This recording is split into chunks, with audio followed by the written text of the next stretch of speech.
Welcome to 7 news Telugu. నేను సుధా. బులెటిన్ల ముందుగా headlines. వరి ధాన్యం కొనుగోలు కేంద్రాల్లో రైతులకు ఎలాంటి ఇబ్బందులు తలెత్తకుండా చర్యలు తీసుకోవాలి అంటూ జిల్లా కలెక్టర్ తేజస్ నందలాల్ పవార్ ఆదేశించారు. గురువారం గోపాల్పేట మండల కేంద్రంలో వరి ధాన్యం కొనుగోలు కేంద్రాన్ని కలెక్టర్ సందర్శించారు.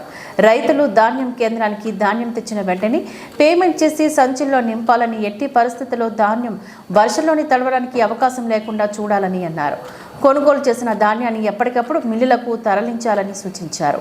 కేంద్రంలో ఉన్న ధాన్యాన్ని సైతం టార్పాలిన్ కవర్లతోని కప్పాలని, కేంద్రానికి ధాన్యం వచ్చినప్పుడు హమాలీల కొరత లేకుండా చూసుకోవాలని సూచించారు. బరువు కొలిచే యంత్రాలు, గన్నీ బ్యాగులు, తేమ కొలిచే యంత్రాలు అందుబాటులో ఉంచుకోవాలని సూచించారు.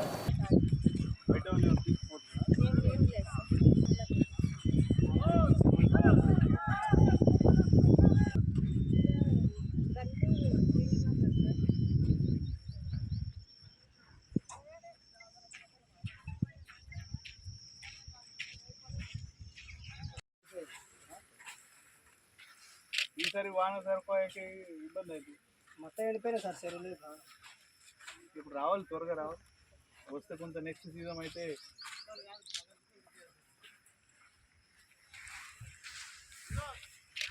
మధ్యలో